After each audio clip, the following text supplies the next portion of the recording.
Hello दोस्तों, एक बार फिर से स्वागत है आपका एक बहुत ही शानदार वीडियो के अंदर। और आज का जो वीडियो होने वाला है इसमें अपन, जैसा कि पिछले वीडियो में अपन ने मैंगो और उसका बिटकॉइन का एग्जांपल लिया था, तो डिमांड और सप्लाई को अपन ने समझ लिया था। और आज के इस वीडियो के अंदर अपन टेक्निकल एनालाइज को थोड़ा सा और डिटेल में समझ लेते हैं। ठीक है, टेक्निकल एनालाइज और फंडामेंटल एनालाइज के बीच में डिफरेंस को समझ लेते हैं एक बार।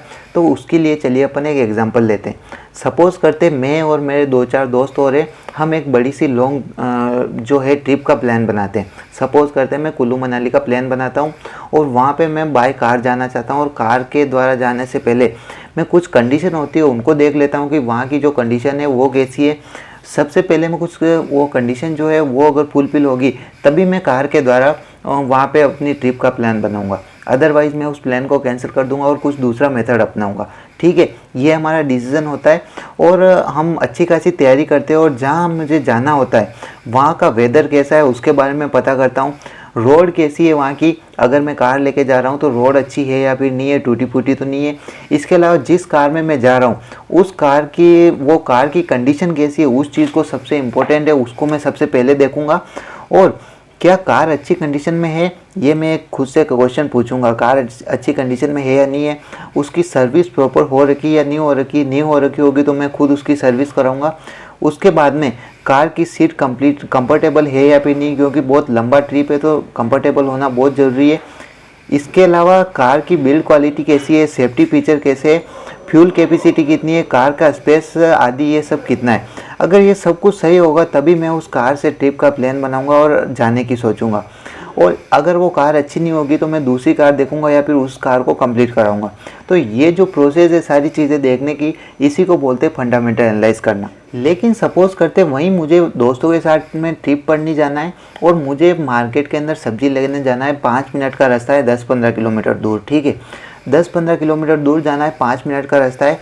तो उस कंडीशन के अंदर मुझे आप बताइए, क्या मैं उस कार के अंदर ये सारी चीज़ें देखूंगा? क्या मैं ये देखूंगा रोड अच्छा है या नहीं है, या फिर मैं उस कार की सर्विस प्रॉपर हो रखी है या नहीं हो रखी, उस चीज़ को देखूंगा। या फिर उस कार की बिल्ड क्वालिटी कैसी है, सीट कंफर्टेबल है या फिर नहीं है।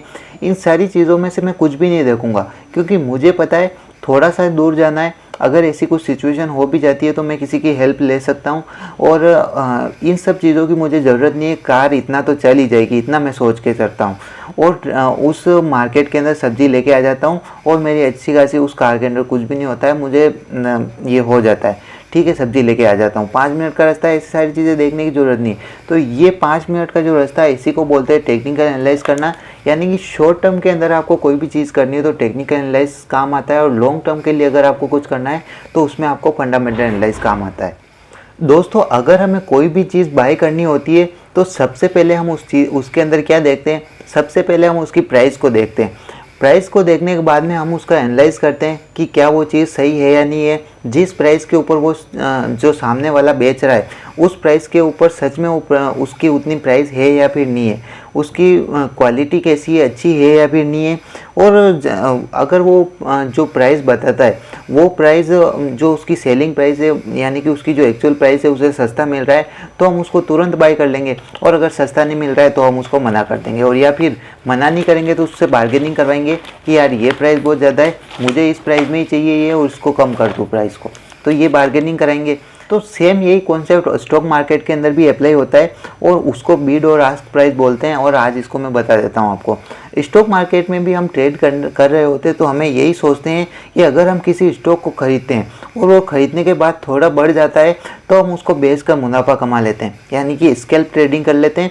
और स्टॉक में प्राइस की पल पल उतार चढ़ाव होते रहते हैं। तो यह डिसाइड करना कि कौन से भाव में बाय करना है और सही रहेगा, उसके लिए हमें टेक्निकल एनालाइज को सीखना बहुत ज़रूरी है। यानी कि आपको भी पता है बार बार जो प्राइस है कभी ऊपर चल जाती है, कभी नीचे चल जाती है, पता ही नहीं चलता है कहाँ से चल रही है, और हमें ये पता नहीं चलता है किस प्राइस पे हम इसको बाय करें। तो उस कॉन्सेप्ट को सीखने के लिए टेक्निकल एनालाइज बहुत ज़रूरी है। टेक्निकल एनालाइज के कुछ ऐसे टूल्स हैं जिनको आप सीख लेंगे तो आपको पता चल जाएगी कि प्राइस कहाँ पर जाने वाली है। तो जो ये शॉर्ट टर्म की ट्रेडिंग अपन ने की, इसके अंदर अपन ने कुछ बहुत ज़्यादा एनालाइज नहीं किया, हमने सिंपल टेक्निकल एनालाइज का एनालाइज किया। तो यही होता है 10 से 15 मिनट की रोड ट्रिप। जैसा कि मैंने एग्जांपल दिया था कि अगर अपन लॉन्ग ट्रिप का प्लान करें तो उसके अंदर हमें सारी चीज़ें देखनी पड़ेगी। लेकिन शॉर्ट टर्म के अंदर हम कार के अंदर कुछ भी नहीं देखते हैं। शॉर्ट टर्म के अंदर अपन सिर्फ थोड़ी बहुत सी चीज़ें देखते हैं जिनको टेक्निकल एनालाइज टूल बोलते हैं। उनको अपन आगे समझेंगे।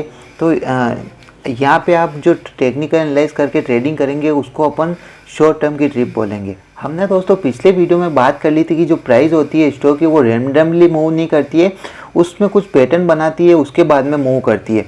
पिछले एपिसोड में हमने डिमांड और सप्लाई को बहुत अच्छे तरीके से समझ लिया था और हम टेक्निकल एनालाइज में भी ऐसे ही काम करता है ये डिमांड और सप्लाई। तो टेक्निकल एनालाइज के डाटा पॉइंट को अगले वीडियो में हम और अच्छे से एनालाइज करेंगे और डिस्कस करेंगे। तो आशा करता हूँ ये जो वीडियो था आपको अच्छे से समझ में आ गया होगा और इस वीडियो में मैंने आपको जो टेक्निकल एनालाइज करने का जो तरीका बताया है और डिमांड और सप्लाई क्या होते हैं उसको अच्छे तरीके से समझाया, तो ये आपको समझ में आ गया होगा।